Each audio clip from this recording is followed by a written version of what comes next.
Okay, good morning. So start na ulit tayo mga kapatid. So dito tayo na nagtapos dati sa find the tangent or the slope of the tangent line to a curve given any point. So halimbawa, balikan nga natin number 4. So what is the slope of the tangent line to the curve at y equals x squared minus 4x plus at x is equal to 1. Again, ang first step natin dyan, hanapin natin yung point of tangency. So, find our point of tangency. So, meron tayong 1. Let's look for our y. So, by substitution, so y is equal to 1 squared minus 4 times 1. And we will have y is equal to 1 minus 4. So 1 minus 4 is equal to negative 3. So therefore, our point of tangency is at 1, negative 3. So doon niya tinouch. Doon nag-touch si tangent line kay y equals x squared minus 4x. So 1, negative 3. Next, so find the derivative. So find y prime. So, dapat napakabilis na ng pag-solve natin ng y prime. So, if y is equal to x squared minus 4x, so the derivative should be, so 2 times x, 2 times 1, 2x raised to 1, 2 minus 1, 2x, minus the derivative of 4x is 4. So, y prime is equal to 4. Then, set y prime is equal to m, and we will have m is equal to 2x minus 4. I-substitute natin yung point of tangency natin. 1, negative 3. So, at 1, negative 3, so, ang x natin is 1. So, this is your x. This is your y. So far, meron lang tayong x na pwedeng palitan. So, replace that. And we will have m is equal to 2 times 1 minus 4. And this will become 2 minus 4, 2 minus 4, m equals negative 2. Okay, so the slope of the tangent line at x is equal to 1 is negative 2. Now, ipupush pa natin ng konti yung topic natin. So the question now is, ang kasagutin ngayon natin is, if we know the slope of the line, and we know the point of tangency, the next question is, what is that line? Ano kaya yung line na yun? Yung tangent line na yun, what is that tangent line? So, let's look for the tangent line. But first, i-review muna natin yung basic natin na analytic geometry. So, in finding, syempre, we all know that a line is a straight line. Yeah. So, isa sa mga characteristic niya is, okay? So, it can be formed by any 2 points. So, if you have 2 points, you can form any line. Then, any line has a slope. Okay? Maliban na lang sa horizontal, sa vertical line which has no slope. So, pag positive ang slope, yung kadalasan niyan, pag ganyan itsura niyan, from left to right, increasing. If the slope is negative, ang line should be decreasing from left to right. If the slope is 0, so if m is equal to 0, the line is a horizontal line. If the line is vertical, then the slope does not exist. So wala siyang, the slope does not exist. Now, there are many ways on how we can name that line. So, isa sa mga forms na ginagamit natin, yung point slope form, which is used if you know your slope and you know your point. Okay? So, ang formula niyan, y minus y sub 1 is equal to m times the quantity x minus x sub 1, m is your slope, x sub 1, y sub 1 is the given point. Now, pangalawang sikat na equation ng straight line is the slope-intercept form, which is generally in the form y is equal to mx plus b. M is the slope and b is your y-intercept. So, sikat na ginagamit yung slope-intercept form y equals mx plus b. So, for example, what is the equation of the line passing through 1, 2 with slope of 2? So, we are given, so ang meron tayo dyan, 1, 2, that is your x sub 1, y sub 1. Then, the slope is 2. So obviously, meron tayong point. This is a point. And this is a slope. So, ang pinakamagandang gamitin dyan is, sabi yan, the point slope form. So, gayahin natin itong formula na to. So, y minus y sub 1.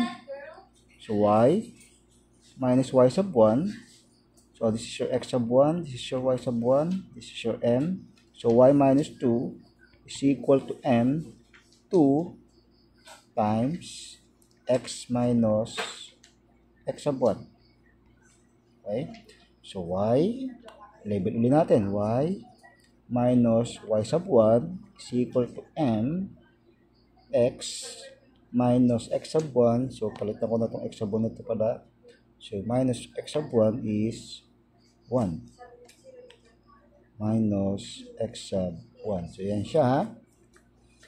Next, let's simplify. So, we'll have y minus 2. Then, let's try to distribute this. So, 2 times x is 2x. Then, 2 times negative 1 is negative 2. So, yan na siya ngayon.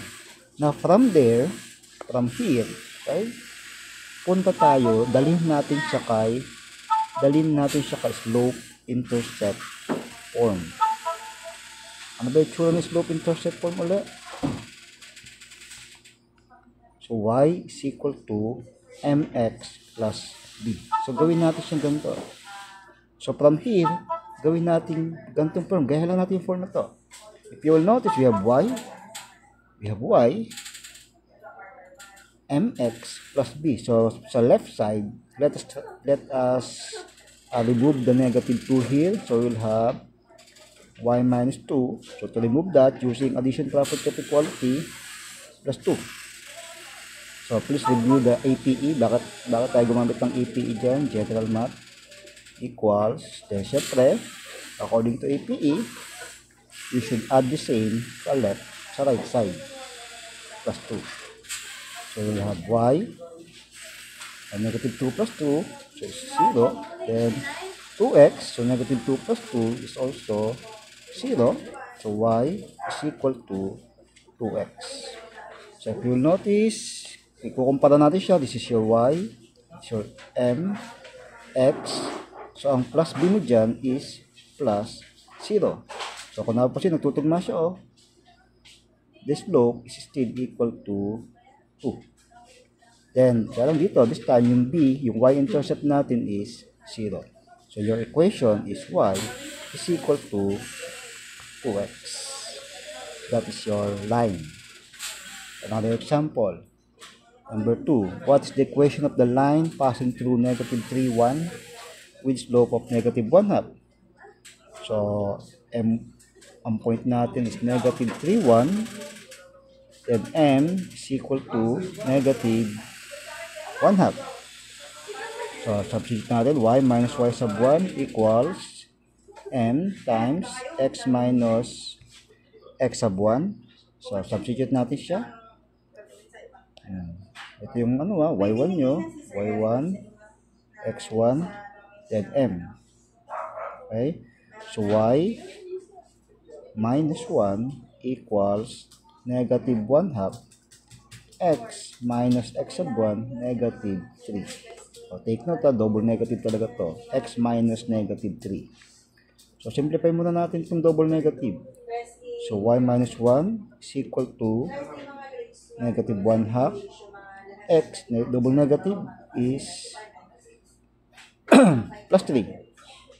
Next, meron tayong problema, si 1/2, si over 2. So, let's remove that fraction.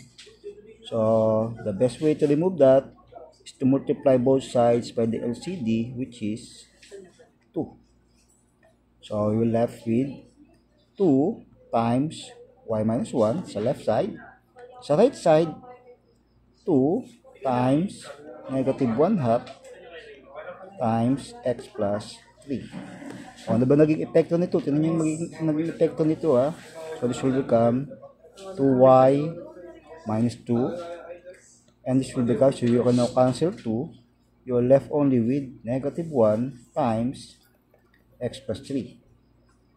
Simplify ulit na, distribute. 2y minus 2 is equal to negative x. Then, negative 1 times 3 is negative 3. Okay na siya ngayon. So, from there, dalhin natin siya, gawin natin siyang y is equal to mx plus b. Meaning, lipat natin lahat. Ang matitira lang sa left side is y. So, 2y minus 2. So, we first have to remove the negative 2. So, 2y minus 2. Again, using APE, to remove that, you should add 2. Then, negative x minus 3. Again, APE, we added 2. So, let's add 2 also to the right side. Simplify, they will have 2y is equal to, or negative x, negative 3 plus 2 is negative 1. So, finally, isa pa. Kasi kung napasin nyo to, this is only y. Ibig sabihin, 1y lang siya, ha. 1y. So, gawa natin siya ng paraan para maging 1y lang siya. Where we have here 2y. So, divide natin both sides by 2. Divide by 2. So, lahat sila. So, you will have, so cancel here. So, y is equal to, so negative, syempre yung katabi ni x dyan is 1. Negative 1 half. Then, copy x. Then, this one will become negative 1 half. So, guys, this is your slope. Negative 1 half. Ito siya, yung kaninang given natin na negative 1 half. This is your b. Negative 1 half. The slope intercept, the y-intercept. So, generally, final answer, the equation of the line is y is equal to negative 1 half x minus 1 half. That is your line. O, balikan ngayon natin yung number 4. This is your number 4. Saan siya? Ayan. So, ang nakuha natin, slope is negative 2. Then, our point is 1, negative 3. Lipat ko lang siya, ha. The slope is negative 2, point 1, negative 3. So, this time, ito yung tanong doon kanina sa number 4. But this time, the question now is, what is the equation? Hindi lang siya basta tangent the slope. What is the equation of the line tangent to the curve at y equals x squared minus 4x plus at x equals 1? So, siyempre, hanapin nyo muna si POT at based sa ating solution, that is 1, negative 3. Then, siyempre, hanapin mo si slope, and based on our solution, kanina, yung solution natin kanina, the slope is, nakalimutan ko na, the slope is negative 2. 1, negative 3, then slope of negative 2. Slope is negative 2. Gamitin natin yung point slope form. Y minus y sub 1 is equal to m times x minus x sub 1. So, substitute natin. So, x sub 1, y sub 1, this is your m. So, y minus y sub 1, y minus negative 3. Double negative talaga yun, ha? Equals m, negative 2, x minus x sub 1 minus 1. Ayusin mo natin mga signs. So, this is double negative. So, gawin natin siya y plus 3 is equal to, then distribute natin to, negative 2 times x, negative 2x, negative 2 times negative 1, positive 2. So, from there, dalhin natin siya kay slope-intercept form na mx plus b. So, we have to remove the plus 3 sa left side. So, to do that, y plus 3, or using APE, minus 3. equals negative 2x plus 2 minus 3. So you can will now have 0 here, so leaving us only with y. Then sa kanan, we will have negative 2x, so plus 2 minus 3, that will be negative 1. And this is your tangent line. Y equals negative 2x minus 1. Ngayon, pakita natin siya sa Desmos. Wait lang. Y equals negative 2x minus 1. Ito na siya. So, tinay ko yung y is equal to x squared minus 4x. So, ito na yung equation niya, mga kapatid. So, sunod ko ngayon yung point of tangency natin. Ang point of tangency natin is 1, negative 3. Ayan siya, yung naka-blue. So, ibig sabihin, yung tangent line natin will touch, yung tangent line natin will touch this one, negative 3.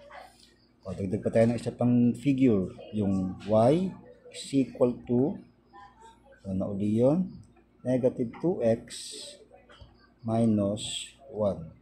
Y is equal to negative 2x.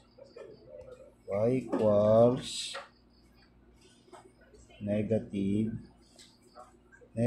2x minus 1. O, natin yung kulay green, mga kapatid. Yan siya, So, this is the green line. The green line, that is your tangent line. At kung napasin yung nag-touch siya, tinouch niya yung graph, yung kulay red, x squared minus 4x, at exactly 1, negative 3. Huwag nyo sabihin, baka sabihin niyo sa akin na, sir, dumikit din siya sa ibang part ng line. Dito, nag-touch din siya.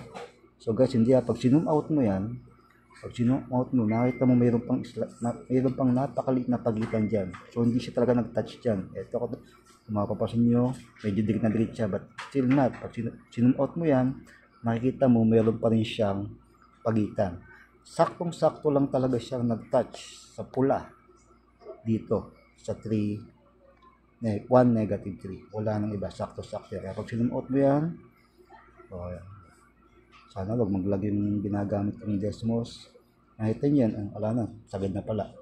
Sorry, hindi ko na maipakita. Pero, I hope you can see the picture na nag-touch lang siya at exactly 1, negative 3 and not anywhere else. Doon lang sila nagkaroon ng contact at 1, negative 3. And that is your curve, the red line. The green line is your tangent line, and again, 1, negative 3, this one is your point of tangency. So, isa pa nga daw, another example. So, number 5. So, find the tangent line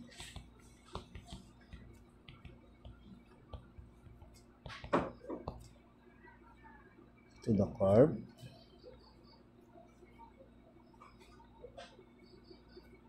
y is equal to 3x cubed minus 1 at x equals, for example, 0. Ano lang muna, at x is equal to 0.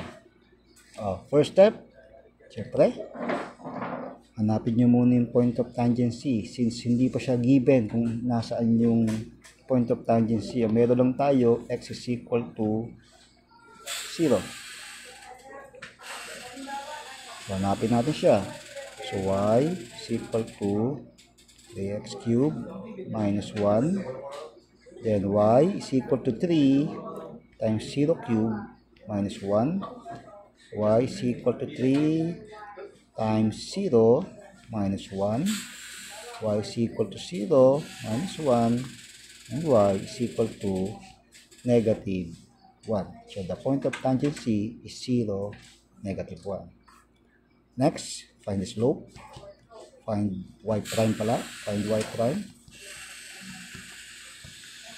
And you will have y is equal to 3x cubed minus 1 as our given. And y prime is equal to 9x squared. Tignan nyo nga mabuti. Baka siya naging 9x squared. Then, let m be y prime. So, m is equal to y prime. So, therefore, m is equal to 9x squared.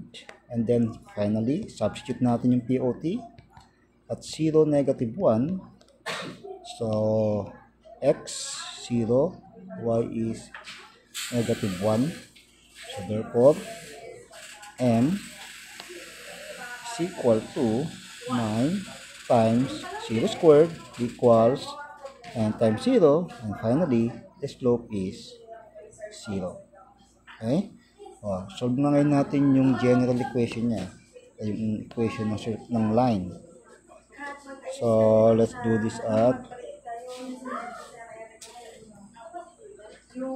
so, given natin 0, negative 1, slope 0.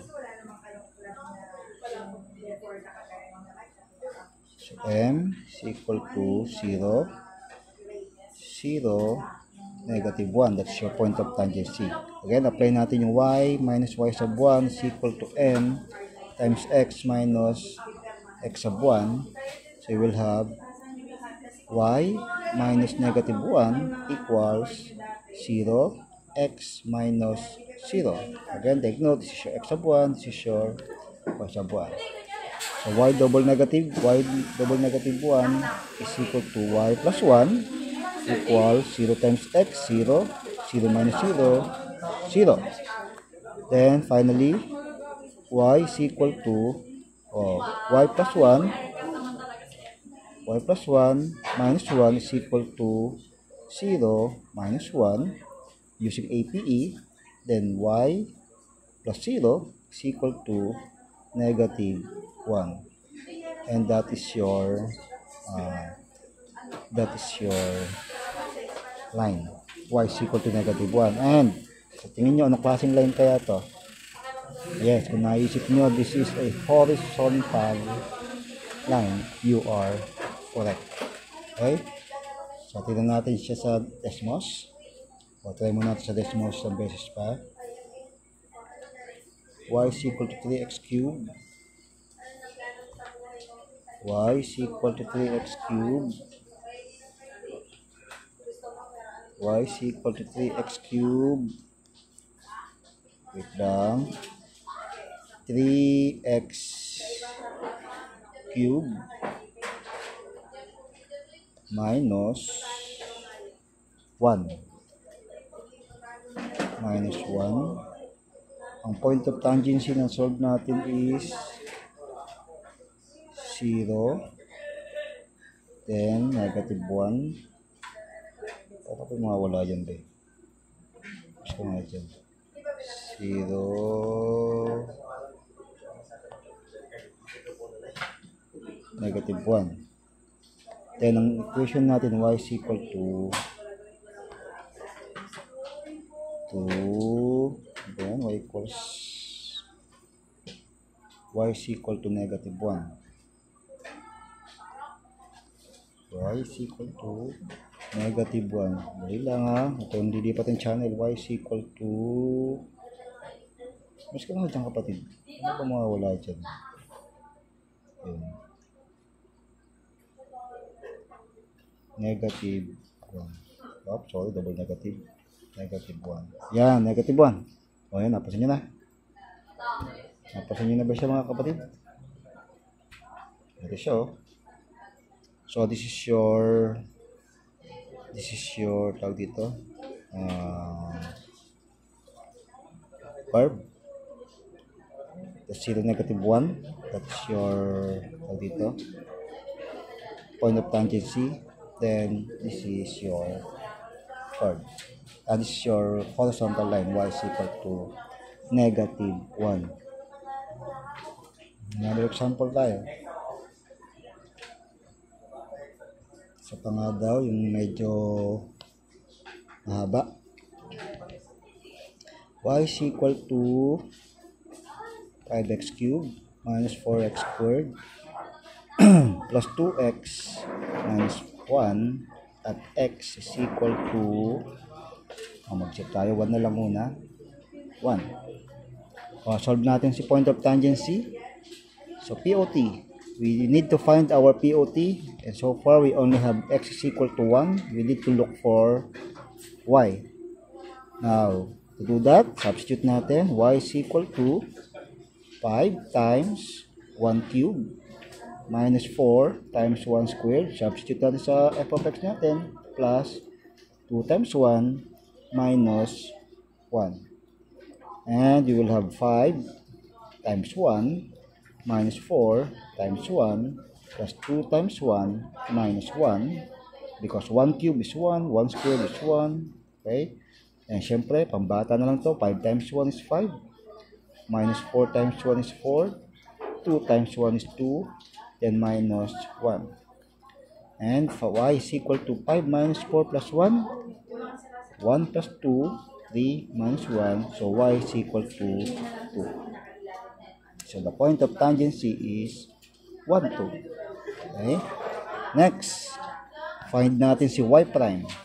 So from y is equal to 5x cubed minus 4x squared plus 2x minus 1, y prime is equal to, yes, 15x squared minus 8x plus 2. Okay?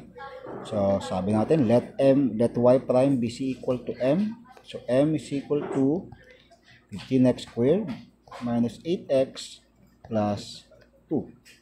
Then, letter D at 1, 2.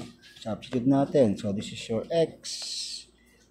This is your y. So far guys, hindi pa natin nagagamit si y to substitute for m. But later on, baka dumating din tayo sa point na yun. So, sa ngayon, we can only replace x with 1.